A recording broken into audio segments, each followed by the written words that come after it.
He was the wrong kind of presence in the wrong kind of place. A black man in plain, unassuming clothes, surrounded by polished marble and careful smiles that cracked the moment he appeared. The room seemed to hold its breath, the staff rehearsing politeness even as their eyes betrayed what they really saw. Someone to be monitored, handled, removed. They had no idea how costly that assumption would be. No clue that the quiet man they tried to humiliate held the power to unravel them, to expose the price of their contempt in numbers too big to hide. Stick around as we reveal how their arrogance led to the loss of billions and the kind of lesson you don't recover from easily. If you're ready for this, hit like, subscribe, and let us know in the comments what you think and where you're watching from. We want your voice in this conversation. Elias Monroe pressed his palm against the gleaming glass door, feeling the weight of its resistance before it swung inward with a hush of perfect balance and engineering, a testament to the bank's wealth and self-importance. He was already out of place before he even took a step inside. His shirt was a plain gray t-shirt that had lost its shape after too many washes, the collar fraying slightly. A faded stain at the hem he tried to scrub out last night with dish soap. His jeans were dark but worn at the knees and faintly dusty from a walkover. And his boots, work boots, heavy-soled, utilitarian, were scuffed all over, betraying countless hours of labor. Slung over his shoulder was a single canvas bag, strap fraying, buckles scraped to a dull bronze. The bank lobby was a cavern of marble and polished brass. So silent he could hear the hush of whispered conversations and the muted clicking of designer shoes across the floor. Soft piped-in piano music created a false calm, an invitation to the moneyed and the powerful that they belonged here. Elias paused just past the door, feeling the air-conditioned cool settle over his sweaty neck, a small comfort that evaporated immediately when he heard it. A crackle of static from the security guard's shoulder radio and a low voice, perfectly audible in the hush. Eyes on the guy in gray. He didn't even pretend to hide it. Elias felt his stomach turn to stone. He swallowed, trying to keep his face neutral. He took a step forward, then another, boots clacking too loudly on the gleaming floor. He shifted his bag higher on his shoulder, fingers gripping it like a lifeline. He hadn't done anything wrong. He wasn't loitering. He had a purpose here. He had an appointment. But behind him, the guards moved in tandem, peeling off their post at the doors without a word to each other, like it was rehearsed. One of them adjusted his belt, his gloved thumb brushing the baton at his hip. The other dropped a hand to the radio mic, fingers tapping the push-to-talk button, murmuring something low Elias couldn't make out. He kept walking, pretending not to see their reflections in the mirrored wall panels that lined the entire lobby like silent witnesses. Everyone else could see, though. He caught the eyes of an older white woman in pearls who froze mid-step and watched him with open suspicion.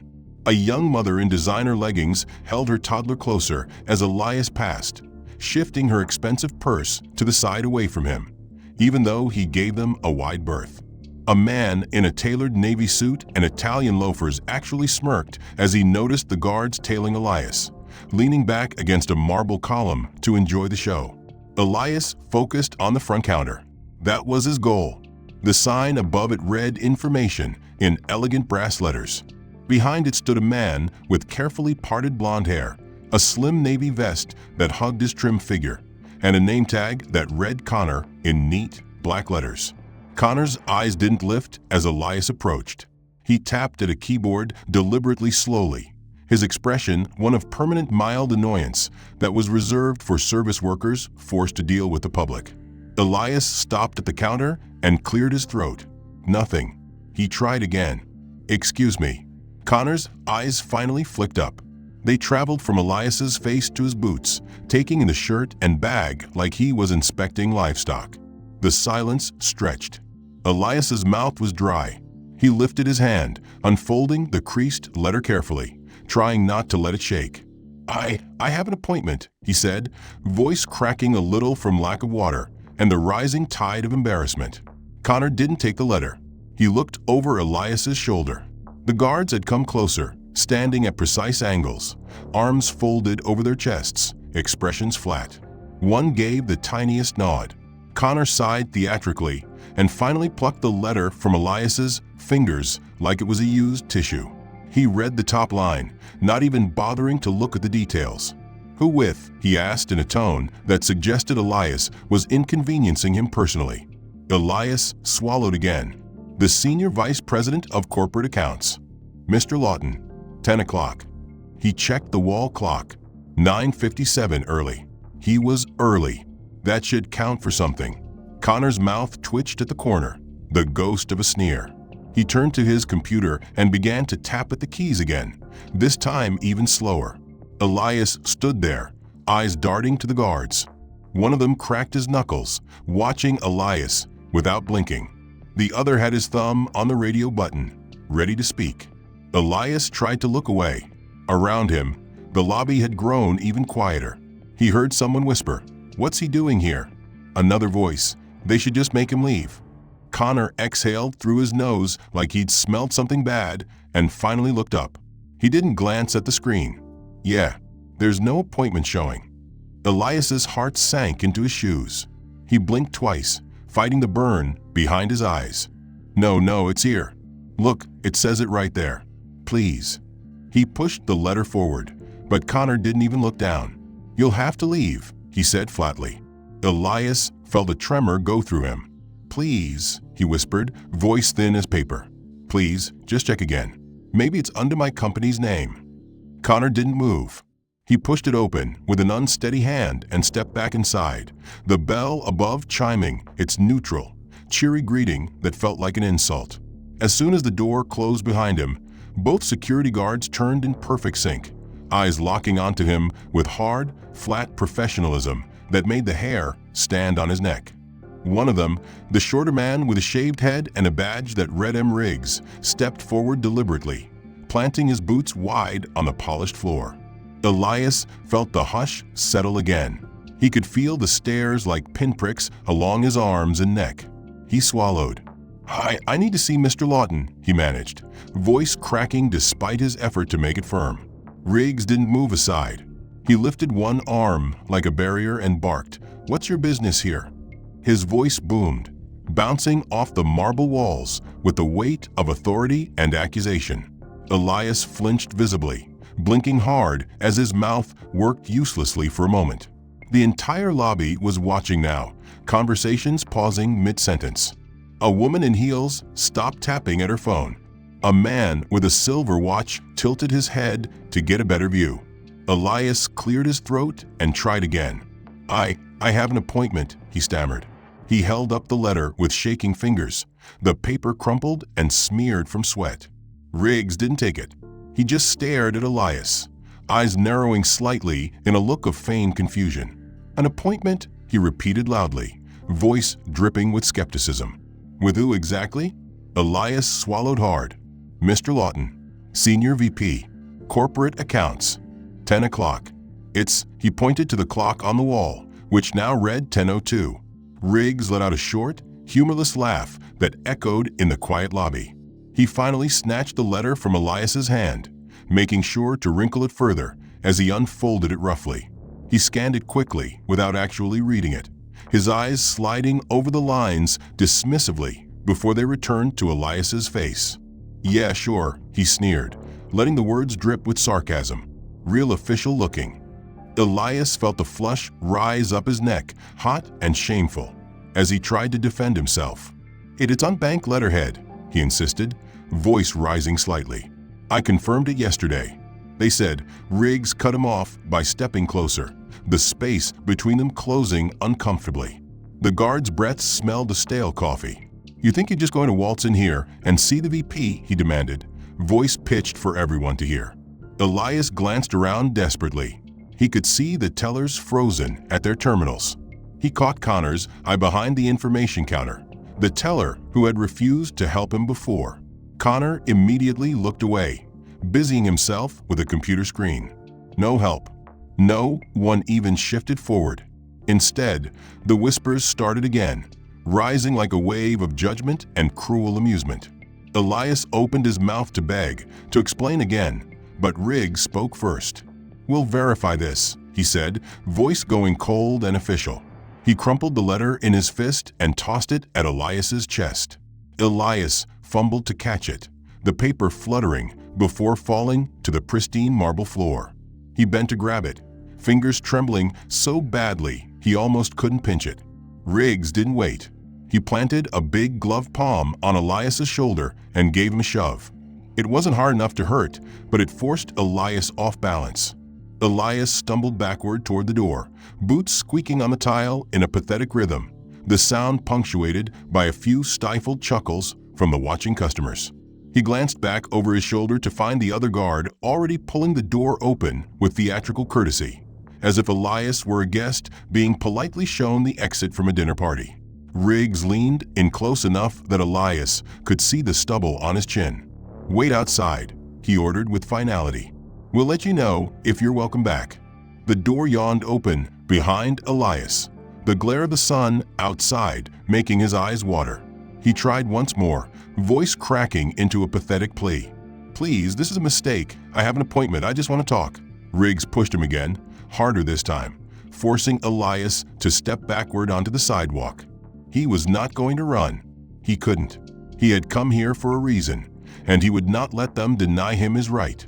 He drew in a slow, ragged breath, lifted his head, and reached for the door handle again. But before he could pull it open, the door flew inward at him. Riggs stood there, filling the frame with his bulk, blocking the entire entrance. Eyes narrowed and mouth twisted in something between amusement and threat. Elias jerked his hand back instinctively, nearly dropping the letter. Riggs's voice was calm, but his words landed like slaps. "I thought I told you to wait outside." Elias clenched his teeth. He forced his voice steady, even though it shook. "Please," he said, managing to keep it from breaking completely. "I have an appointment.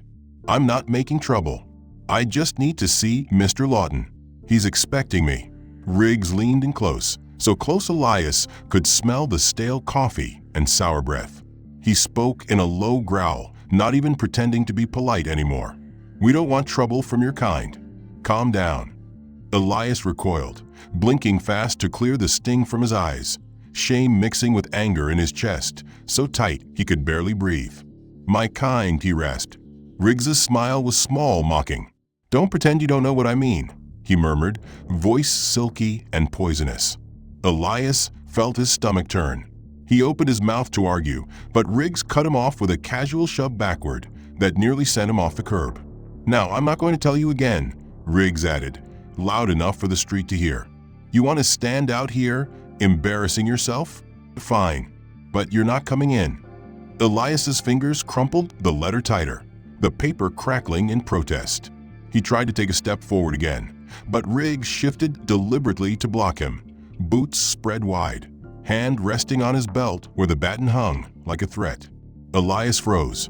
He realized with a sick drop in his gut that if he even so much as brushed against the guard, he'd be labeled aggressive. Dangerous. Exactly what they wanted to see. He felt hot tears prick the corners of his eyes. He blinked hard, willing them away, but one escaped anyway, sliding down his cheek before he could wipe it. Riggs's eyes tracked it and his smile widened. "Ah," he drawled. "Getting emotional? Maybe you should have thought of that before causing a scene." The words hit Elias like another push, and he staggered back, breathing hard. He turned slightly to see if anyone was witnessing this, hoping for help, but the few pedestrians on the sidewalk were studiously looking away, pretending they didn't hear. All except one. A mother walked past, pulling a small boy by the hand. The boy's eyes were wide as he stared at Elias, confusion on his small face. "Mama," the child asked, voice bright and clear in the quiet street. "Why is that man in trouble?" Elias's mouth opened, the beginnings of a plea on his lips, but the mother didn't even glance at him. She yanked her son's arm, giving Elias a wide berth as though he were something foul on the sidewalk. She kept her eyes fixed ahead, mouth a hard line. The boy craned his neck to look back anyway. Riggs chuckled, low and mean, and decided to answer for her, raising his voice so everyone nearby could hear. "Because he can't follow the rules, kid.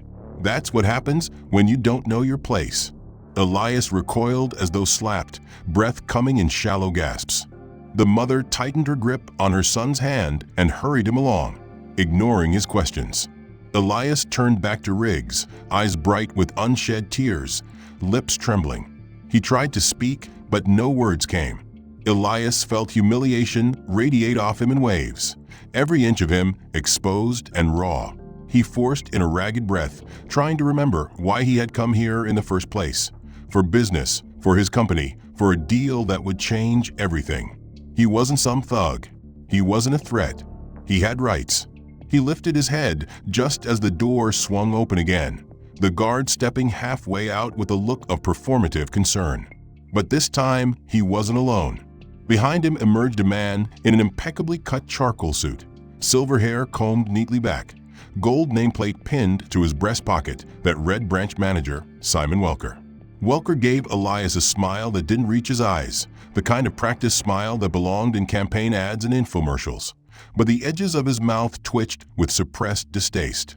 "Good morning, sir," Welker said in a calm, rehearsed tone, loud enough for anyone nearby to hear. "I understand there's been a misunderstanding."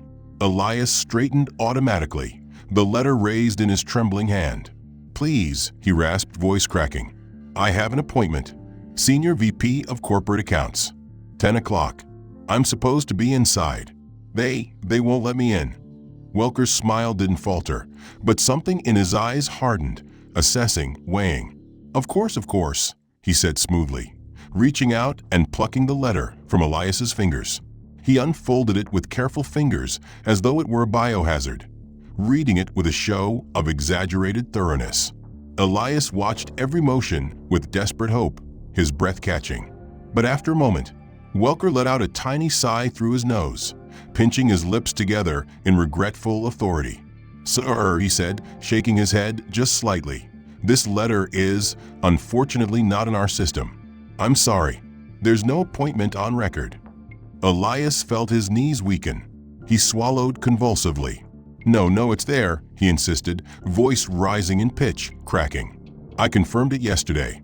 Look at the letterhead. Look at the email. Please, I'm not lying. I'm not." Welker's smile shrank, turning brittle at the edges. He handed the letter back, but he did not meet Elias's eyes. Instead, he glanced quickly around to make sure no one was missing the performance. "Sir," he said in a careful, patronizing tone, "let's not create a disturbance, shall we? Our clients value peace of mind." Elias's mouth fell open. He glanced over his shoulder at the street behind him, at the passers-by who were now slowing to watch the drama unfold. He saw pity in some eyes, disgust in others, but not a single trace of support. He turned back to Welker, voice dropping to a raw, pleading whisper. "Please, I just want to talk to him. That's all. It's a meeting. It's a scheduled meeting."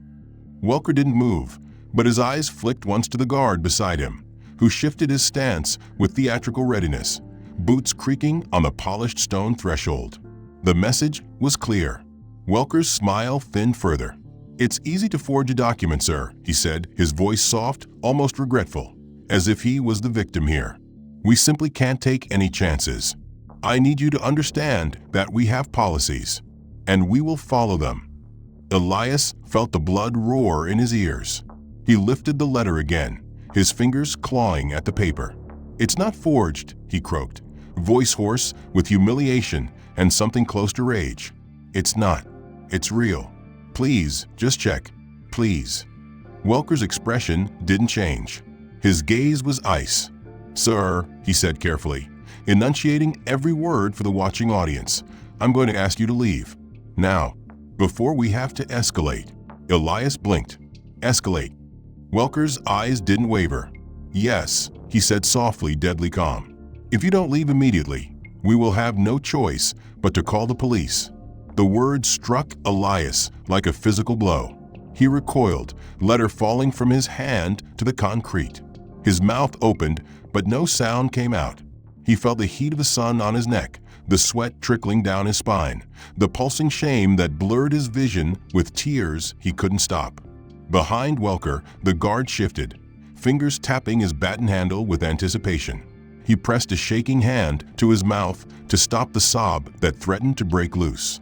He squeezed his eyes shut for a second, trying to remember why he'd come, why he'd dressed as neatly as he could in his plain gray t-shirt and dark jeans, why he'd rehearsed his pitch so many times in his tiny apartment. This was supposed to be the big step, the formal meeting with the senior VP of corporate accounts to finalize the new deal, a chance to move a small but growing company's entire banking relationship here, to prove he belonged in these marble halls. But now the door behind him was a wall of glass, reflecting only his own hunched, defeated shape. He turned back to it anyway, squaring his shoulders. He took one hesitant step forward. Through the glass, he could see the manager speaking calmly to the security guard, who nodded and chuckled, glancing outside at Elias like someone watching a stray dog circle a trash can. Elias felt the heat rise in his cheeks again, but he forced himself forward another step. He lifted the letter like it was a shield, trying to smooth it with shaking hands. He raised it to the glass, tapping it against the door as if they might read it from inside. "Please," he whispered, voice cracking even though no one could hear him. "Please, just look, just read it." The door didn't move. The guard gave him a small smirk, shaking his head. He pointedly turned away to face the line of customers now forming at the lobby counter, ignoring Elias like he wasn't even there. Elias's lips trembled. He knocked on the glass, this time louder. That was enough to draw attention from inside. A man in an expensive three-piece suit near the front of the line turned, eyebrows raised in amused surprise. He looked Elias up and down, taking in the rumpled clothes, the sweat-slick hair, the pathetic ball of paper in his hand. The man snorted, turning to the customer next to him, his voice pitched just enough to carry. "Just let the cops deal with him," he said with a laugh that spread like a sickness through the line. A woman with a designer handbag gave a brittle chuckle in reply, though her eyes darted nervously at Elias's shape outside the glass. Elias felt the words sink into him like barbs. He shook his head wildly, mouth opening in desperate defense even though they couldn't hear him through the door. He banged the letter against the glass, making it bend and crumple further. "This is discrimination," he cried, voice muffled but frantic, eyes wide with disbelief that they were really doing this to him, that they were all watching and letting it happen. Another customer in line, an older man with a silver tie clip and a pinched expression, didn't bother to lower his voice. "If you don't want trouble," he said disdainfully, "don't act suspicious." A ripple of agreement moved through the line, a few nodding with that same sour satisfaction of people who felt they'd witnessed a lesson being taught. Elias recoiled like he'd been slapped, breath hitching in his chest. He lowered the letter slowly, his fingers trembling so badly they couldn't hold it straight. He stared at the people behind the glass, at their clean pressed clothes, their perfectly shined shoes, their expressions set in polite disapproval or open contempt. They didn't see a businessman. They didn't see a client. They saw a problem, a threat, trash on their sidewalk. He squeezed the letter until it tore slightly at the fold, the paper giving way with a soft ripping sound that seemed to echo in his head. He forced himself to stand there anyway, chest heaving, refusing to flee, because that would be giving up, because he couldn't go back to his team and explain that the meeting was ruined, that he'd failed, that they were right about him. Elias slowly let the crumpled letter fall from the glass, his arm dropping heavy at his side. He turned away, chest heaving with the effort to keep from crying in front of these people, his boots scraping the concrete like they weighed a ton each. But even as he took that step back from the door, the guard moved forward just enough to push it open again, not to let Elias in, but to spit one final insult. Riggs's voice was almost cheerful, pitched, so it would carry not just to Elias, but to everyone in the lobby beyond. "Hey," he called with a crooked grin. Elias froze mid-step, turning back because he couldn't help himself, his face contorting with confusion and raw hope that maybe, just maybe, they'd relented. Riggs's smile widened into something mean and ugly. "Don't come back unless you clean yourself up." The words were so loud they bounced off the walls, the lobby falling quiet enough for a single cough to echo. Then came the laughter, first a stifled snort from someone in line, then a sharp, shocked laugh from a man in the expensive suit who joked about calling the cops.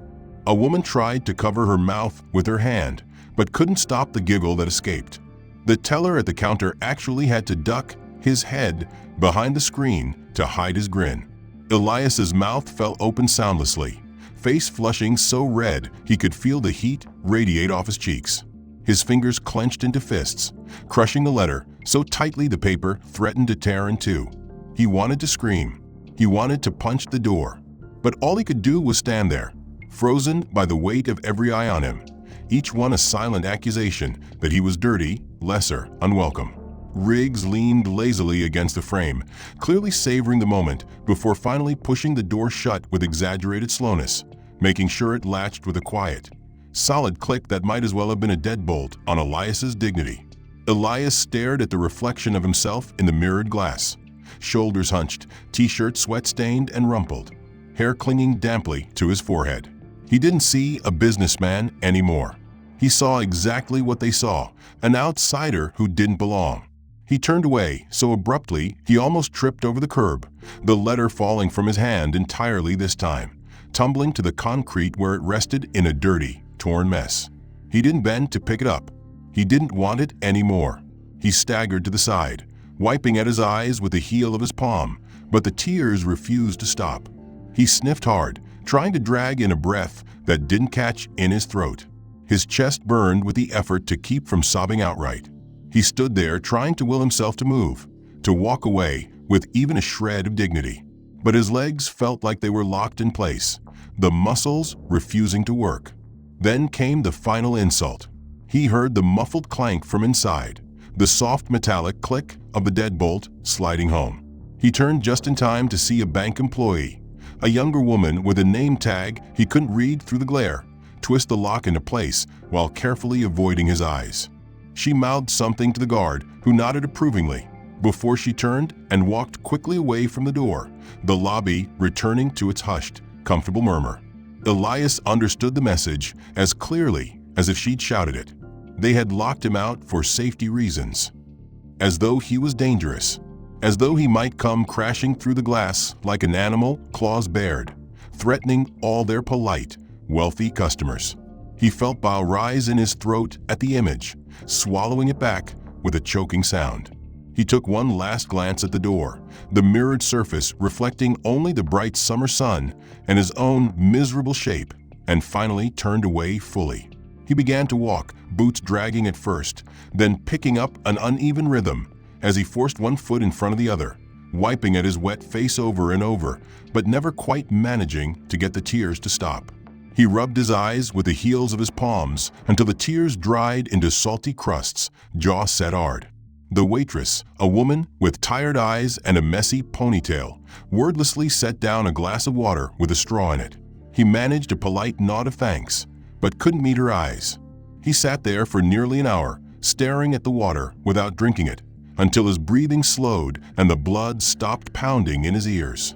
He forced himself to think, to remember who he was, what he was building, the employees who depended on him, the clients who trusted him. He took out his phone at last, fingers unsteady as he scrolled through his contacts, finding the one he needed. He pressed call. The screen lit his drawn face, accentuating the lines of exhaustion and anger carved there over the day.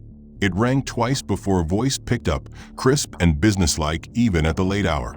"Mr. Monroe," came the voice of his CFO, Tanya Price, all clipped syllables and steady calm that usually settled Elias's nerves immediately. Tonight, it just reminded him how much there was to do. He cleared his throat before speaking, voice low and cold. "Tanya, I need the full executive team on this call. Now." There was a pause on the other end. Tanya's voice dropped into wary confusion. "Sir, at this hour? Is everything all right?" Elias let out a slow, controlled breath through his nose, feeling the trembling in his fingers fade as anger replaced shame like a cauterizing flame. "Just get them. 10 minutes." She didn't argue further. He ended the call and let the phone rest on the table, tapping it with 2 fingers as his thoughts solidified into orders. He wasn't crying anymore. He wasn't shaking.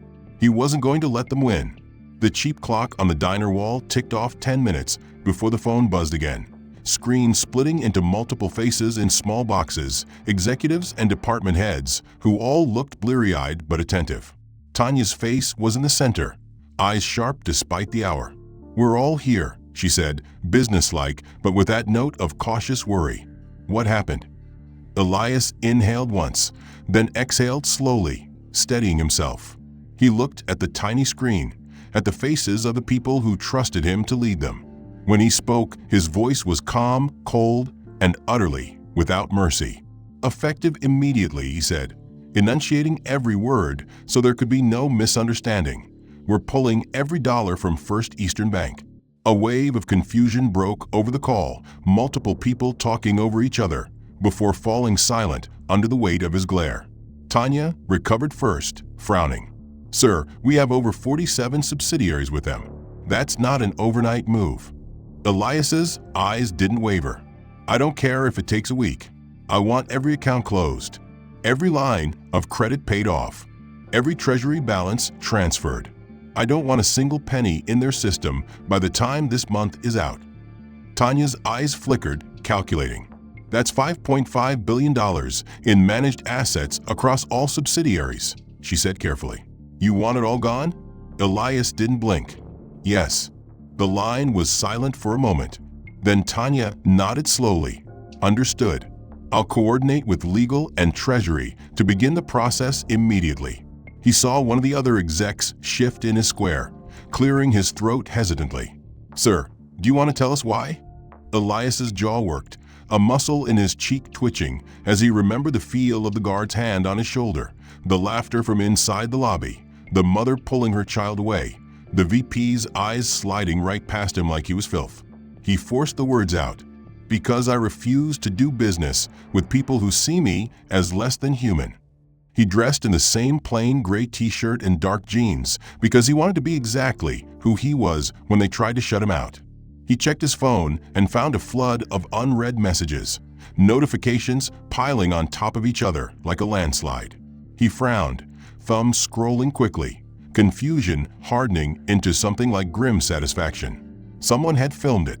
The moment Riggs pushed him outside, the guard's voice clearly saying, "Don't come back unless you clean yourself up," followed by the laughter from the lobby.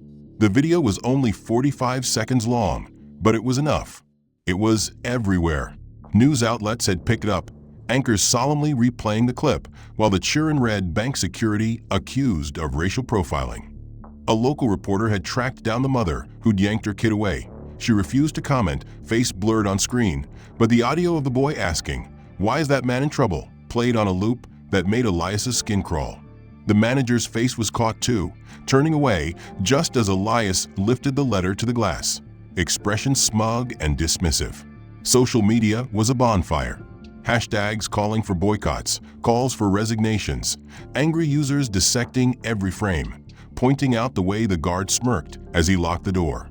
Think pieces bloomed like mold. This is what everyday racism looks like. Elias watched it all with a tight jaw, fingers flexing. He hadn't wanted to be a symbol, but they'd left him no choice. He got a text from Tanya. "You need to see this," she wrote, followed by a link to a live news feed. He clicked it, the screen filling with a live shot outside the grand marble facade of First Eastern Bank. Reporters crowded the steps, microphones bobbing like fishing lures in a boiling sea. The bank's official spokesperson tried to speak over the shouted questions, face pale and shiny with sweat. "We take these allegations very seriously," the spokesperson stammered, eyes darting to a prepared statement. "We do not condone discrimination in any form." But the reporters weren't buying it. "Isn't it true your manager refused to verify his appointment?" someone yelled. "What about the security guard's comments?" another demanded. The spokesperson's face twitched. "We are reviewing the matter internally." The feed cut to a studio where two anchors dissected the bank statement, eyebrows raised, one shaking her head. "That's not going to satisfy anyone," she said, "especially given how clearly you can hear the guard in the video." Elias closed the app and pocketed his phone, eyes hard. By mid-morning, he was standing at the edge of a press conference he hadn't wanted, but now knew was necessary. He didn't stand at the podium. He didn't want to be the one to speak. He stood slightly behind and to the side, in the same gray t-shirt and dark jeans, hair still damp from a shower, arms crossed over his chest.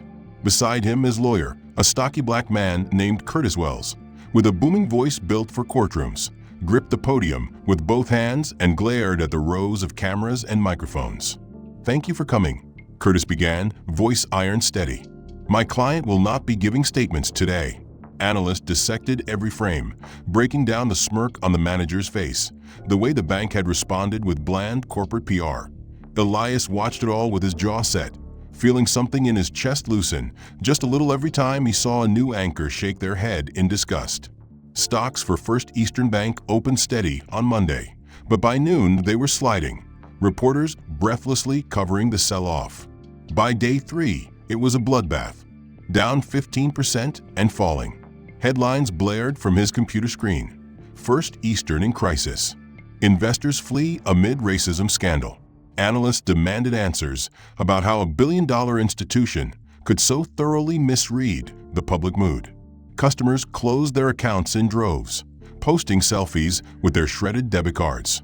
Major corporate clients issued statements condemning the incident and threatening to reconsider their partnerships if reforms weren't immediately enacted. Elias sipped lukewarm coffee and read every word, refusing to look away. He didn't want comfort. He wanted the truth laid bare. The board of First Eastern issued a late-night statement that tried to deflect blame onto isolated employee misconduct, promising to retrain staff and reevaluate diversity policies. But no one was buying it anymore. Regulatory bodies announced formal inquiries within days. Government spokespeople went on record calling it an example of systemic racism in the financial industry. There was talk of subpoenas, of audits reaching into every transaction and hiring decision of the last decade. Elias's phone buzzed with messages from journalists begging for interviews. He didn't answer them. He'd said what he needed to say. He'd given them the footage. They could see for themselves. He didn't need to perform his pain on command anymore. Meanwhile, Tanya handled the financial exodus with her trademark ruthless efficiency. Every dollar moved with speed that defied normal banking delays. Entire divisions working overtime to unwind accounts and close credit lines. She gave him daily updates without sugarcoating anything, her voice steady over speakerphone. "We're nearly clear," she said late one night as he sat in the dark, phone glowing in his palm. 47 subsidiaries. Treasury confirms no exposure left by Friday. Elias closed his eyes and nodded even though she couldn't see. "Good," he murmured. "Keep going." But the bank couldn't keep pace with the damage. The image of the manager had gone viral too, his dismissive smirk frozen in endless memes and condemnation. Calls flooded the bank's customer service lines demanding his firing. At first, the board hedged, insisting on an investigation. But that didn't last. Cameras rolled the morning they forced him to leave, catching him on the sidewalk in his crumpled suit, eyes squinting against the flashes, as reporters shouted questions about whether he regretted his actions. He tried to ignore them, face pale and drawn, sweat staining his collar. But the microphones were relentless. Months had passed since the scandal broke open like a festering wound and spilled its ugliness for everyone to see. First Eastern Bank had spent a fortune on PR firms and crisis managers trying to patch over the damage, issuing weepy commercials about diversity and pledging millions to community outreach programs. They had replaced their entire branch leadership and posted new, everyone welcome signs in windows that used to be locked to people like Elias. But the scars were there, and people didn't forget so easily. Elias himself refused every interview request that came his way once the dust settled. He didn't want to be anyone's symbol anymore, didn't want to stand in front of cameras and rehearse his humiliation for sympathy. He had work to do. He focused on rebuilding the trust of his employees and clients who had rallied around him when he needed them most, making sure the transition of funds went smoothly and competitors proved worthy of the business. He watched the headlines fade and the social media hashtags quiet down, but he didn't relax. He knew this fight was bigger than him, bigger than one bank, bigger than one viral moment. He just wanted to make sure no one forgot why it mattered. One chilly afternoon, he was driving home after a long meeting with investors who now treated him with reverence they had once denied. He wore the same kind of clothes as always, dark jeans and a gray t-shirt under a threadbare work jacket. He liked it that way. He didn't need to prove anything to anyone. His gas tank warning light came on, so he pulled into a shabby old station on the edge of town. The place looked forgotten, paint peeling, fluorescent lights buzzing overhead. He parked by the pump and climbed out, the cold wind biting at his exposed neck. He moved around to the pump, card in hand, when he heard the door to the tiny attendant's booth squeak open. Out stepped the man he thought he'd managed to forget. Riggs looked older than Elias remembered. The hard lines around his mouth turned slack, shoulders sagging under the weight of a faded uniform that bore the station's logo in fraying thread. He moved with a careful, defeated precision, the stride of a man who expected bad news with every step. His eyes flicked up, meeting Elias's across the cracked pavement, and Elias watched the blood drain from the man's face in real time. Riggs froze mid-step, the door banging gently against his heel as he let it swing shut behind him. His mouth worked soundlessly once, twice, before he forced out a breath that turned to fog in the cold air. He lowered his gaze, unable to hold Elias's stare. "Mr. Monroe," he said at last, voice hoarse and cracking around the words. Elias said nothing. He watched the other man, taking in the tired uniform, the scuffed work boots, the dirty name tag hanging crooked from a loose thread. He didn't see the confident security guard anymore, the man who had smirked and shoved him out the door like trash, who had laughed as the lobby clapped and jeered. He saw something smaller, sadder, and somehow human. Riggs swallowed visibly, atoms apple-bobbing in his thin neck. He seemed to gather every ounce of will he had left, raising his eyes just enough to meet Elias's. "I'm sorry," he said, voice cracking like old wood. I'm sorry for what I did, for how I treated you, for what I said." The words fell heavily between them, like stones dropped into a well. Elias felt them echo inside him. He didn't rush to answer. He let the silence stretch, watching Riggs squirm under the weight of his own guilt, shoulders hunching like he wanted to fold himself in half and disappear. Elias inhaled slowly, the cold air burning his lungs in a way that felt almost cleansing. He remembered everything, the shame, the humiliation, the way it had twisted inside him like a blade. He remembered the laughter in the lobby, the mother pulling her child away, the bank manager's thin smile as he threatened to call the police. He remembered being locked out. He remembered deciding he would never let anyone do that to him again. But looking at Riggs now, Elias saw something else, a man who had lost everything, who had been forced to confront what he was when the uniform and the paycheck and the power were stripped away.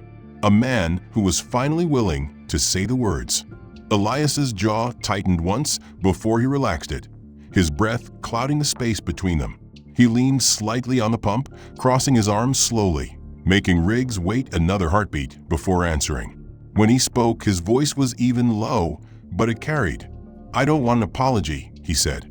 Riggs blinked rapidly, confusion and fear warring in his dull eyes. Elias watched that reaction carefully before finishing, voice steady as bedrock. "I want you to treat the next man better. That's all I want." Riggs flinched, shoulders caving in further, his lips pressed together tight, and for a moment Elias thought he might break down completely. Instead, Riggs nodded once, sharp and miserable. Elias pushed off the pump and turned back to his car, sliding his card into the reader without looking back. The wind gusted, rattling the station's old sign on its rusted chain. He let it blow against his face, let it sting. He filled his tank in silence, listening to the fuel rushing in, feeling the weight of the world shift slightly on his shoulders. He didn't need Riggs to change the past. He just needed him to do better, for someone else. Maybe that was the only justice the world could really offer, and he would take it. The end. If you enjoyed this story and want to see more like it, let us know by giving a like and subscribing so you don't miss any future stories. What did you think about this plot? Did the ending resonate with you? Share your thoughts in the comments below.